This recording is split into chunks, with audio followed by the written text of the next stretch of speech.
Hello বন্ধুরা, আশা করি সকলে ভালো আছেন। দেখুন, গরম তেলে, ফুটন্ত গরম তেলে আমি 2 টেবিল চামচ মতো ময়দা দিয়ে দিলাম। দেখুন আমি কি অদ্ভুত ধরনের নতুন স্বাদের একটা রেসিপি আপনাদেরকে বানিয়ে দেখাবো। আপনার শেষ পর্যন্ত ভিডিওটা দেখুন, আপনাদের আশা করি খুবই ভালো লাগবে। একেবারে নতুন ধরনের রেসিপি একটা। 500 গ্রাম মতো চিকেন নিয়ে নিয়েছি। চিকেনটা আগে থেকে ধুয়ে পরিষ্কার করে নিয়েছিলাম। এর মধ্যে দিয়ে দিলাম হাফ টেবিল চামচ মতো লবণ, 1/4 টেবিল চামচ মতো হলুদের গুঁড়ো আর 1 টেবিল চামচ মতো লঙ্কার গুঁড়ো, 1 টেবিল চামচ আদা রসুনের পেস্টও দিয়ে দিলাম। এবারে এর ভেতরে আমি দিয়ে দিচ্ছি 1 টেবিল চামচ মতো সর্ষের তেল, আর দিয়ে দিচ্ছি প্রথমে 1 টেবিল চামচ মতো গোলমরিচের গুঁড়ো দিলাম, আরও একটু দিয়েছি 1.5 টেবিল চামচ মতো গোলমরিচের গুঁড়ো দিলাম।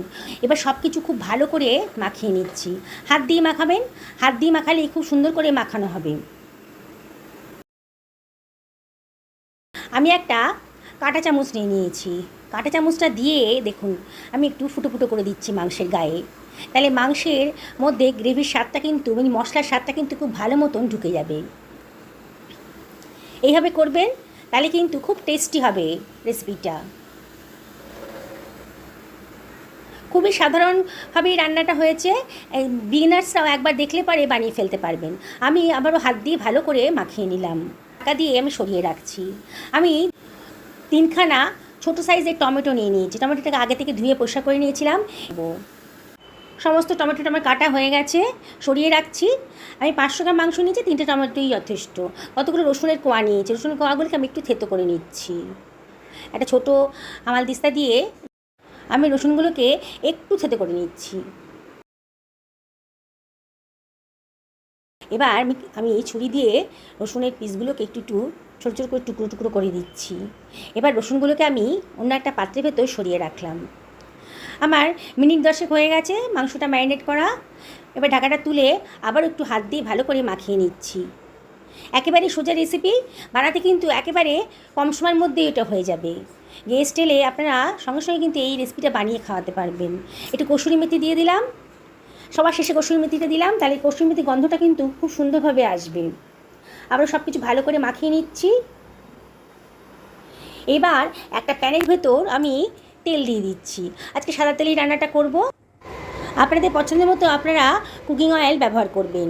তেলটা বেশ গরম হয়ে গেছে যখন, তখন দিয়ে দিলাম 2 টেবিল চামচ মতো ময়দা। দেখুন এখানে কিন্তু রহস্য। এবার ময়দাটাকে আমি ভালো করে তেলের সাথে মিশিয়ে নিচ্ছি। গ্যাসের ফ্লেমটা এখন মিডিয়াম টু লোতে রেখেছি। এইবারে আমি চিকেনের টুকরোগুলো এর ভেতর দিয়ে দিচ্ছি। এবার গ্যাসের ফ্লেমটা কিন্তু আমি হাই করে দেবো। দেখুন বন্ধুরা, আগে হয়তো এরকম ধরনের রেসিপি আপনারা কোনো দিন দেখেননি, কোনো দিন শোনেননি, কিন্তু আজকে এই রেসিপিটা দেখার পর আপনারা অবশ্যই বাড়িতে বানাবেন আর দেখবেন যে এই ধরনের করে বানালে পরে কত সুন্দর টেস্টি চিকেনের রেসিপিটা তৈরি হয়ে যাবে। আমি একটা চামচ দিয়ে এটাকে ওলট পালট করে দিচ্ছি বারে বারে। খুব ভালো করে এপিট ওপিট ভালো করে ভেজে নিতে হবে, যাতে একটা সাইডে যদি পুড়ে যায় তখন কিন্তু খেতে ভালো লাগবে না। তাই বারে বারে কিন্তু ওলট পালট করে দিতে হবে চিকেনের টুকরোগুলোকে। দেখছেন তো বন্ধুরা, একেবারে ঘরোয়া উপকরণ দিয়ে দারুণ স্বাদের টেস্টি রেসিপিটা আজকে তৈরি হয়ে যাচ্ছে। গ্যাসের ফ্লেমটা আমি মিডিয়াম টু হাইতে রেখেছি, আর বারে বারে কিন্তু এটাকে ওলট পালট করে দিচ্ছি। আস্তে আস্তে চিকেনের কালারটা কিন্তু চেঞ্জ হয়ে যাচ্ছে। একেবারে নতুন ধরনের একটা রেসিপি তৈরি হচ্ছে। আপনারা প্রথমে তো অবাকই হয়ে গেছিলেন যে গরম তেলের ভেতর ময়দা দিয়ে আমি কী বানাতে যাচ্ছি। আপনারা দেখুন কত সুন্দর একটা টেস্টি রেসিপি তৈরি হয়ে যাবে।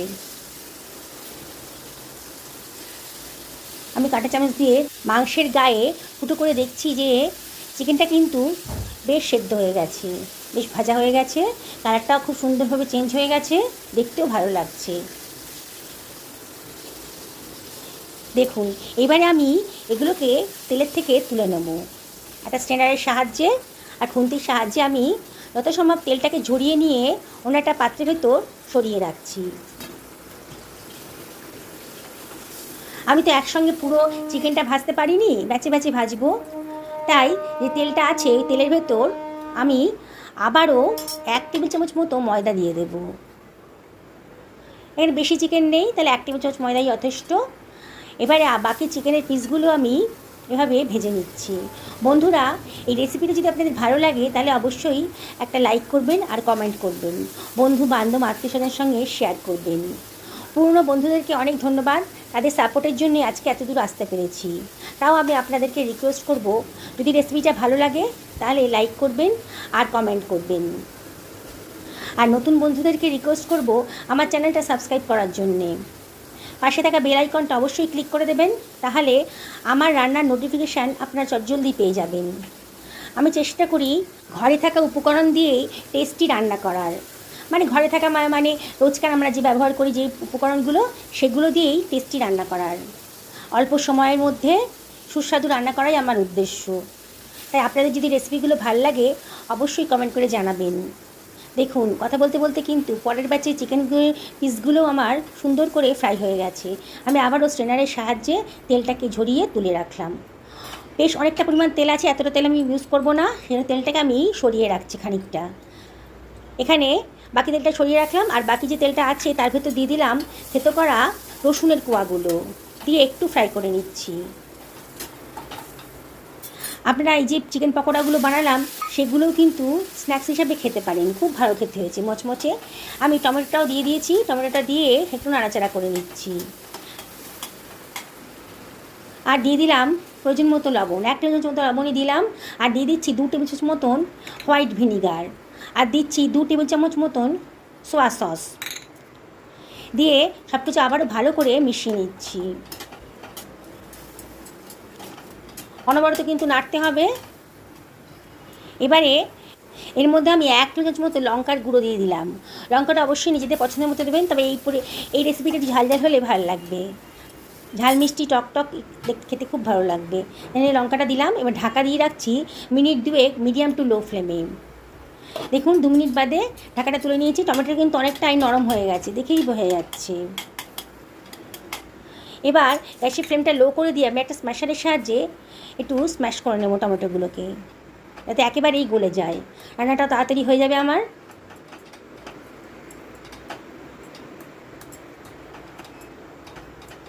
দেখুন বন্ধুরা, আমি সুন্দর করে এটাকে স্ম্যাশ করে নিয়েছি,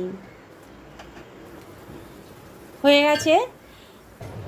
এবারে আমি ভেজে রাখা চিকেনের টুকরোগুলো এর ভেতর দিয়ে দিচ্ছি, দিয়ে হাই ফ্লেমে রেখেছি আর অনবরত কিন্তু নেড়ে নিচ্ছি, যাতে চিকেনের টুকরোগুলো যে সসটা বানালাম তার মধ্যে কোট হয়ে যায়।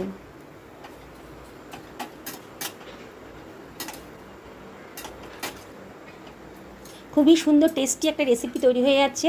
1 টেবিল চামচ মতো মধু এর ভেতর দিয়ে দিচ্ছি। বললাম না, টকটক ঝাল ঝাল মিষ্টি মিষ্টি রেসিপিটা তৈরি হবে। এবার দিয়ে দিচ্ছি 1 টেবিল চামচ মতো সাদা তিল, দেখতেও খুব ভালো লাগবে। গ্যাসের ফ্লেমটা এখনও হাইতেই রেখেছি আর সব কিছু ভালো করে মিশিয়ে নিচ্ছি। বন্ধুরা, আমি আপনাদেরকে রিকোয়েস্ট করব, একদিন অবশ্যই এইভাবে বানান। কত সোজা বানানোটা দেখলেন তো, বিগিনার্সরাও একবার দেখলে পরে এটা বানিয়ে ফেলতে পারবে। দেখুন কালারটা দেখুন, দেখেই কিন্তু খেতে ইচ্ছে করছে। গ্যাসের ফ্লেমটা অফ করে দিয়েছি। এবার আমি একটা সার্ভিং প্লেটে এটাকে সার্ভ করে দিলাম। কি দারুণ দেখতে লাগছে, আর খেতে সত্যি বলছি অসাধারণ হয়েছে। আপনারা স্টার্টার হিসাবে এটা ব্যবহার করতে পারেন, চায়ের কফির সাথেও সন্ধ্যাবেলা স্ন্যাক্স হিসাবে ওটাও খেতে পারেন। দেখুন বন্ধুরা, কত ভেতরটা নরম হয়েছে, বাইরেটা কিন্তু ক্রিস্পি আছে। দেখুন, কি বানাতে ইচ্ছে করছে তো, তাহলে এবার চিকেন আনলে পরে অবশ্যই এটা বানান। সকলে ভালো থাকুন, এই কামনা করি ভিডিওটা শেষ করলাম।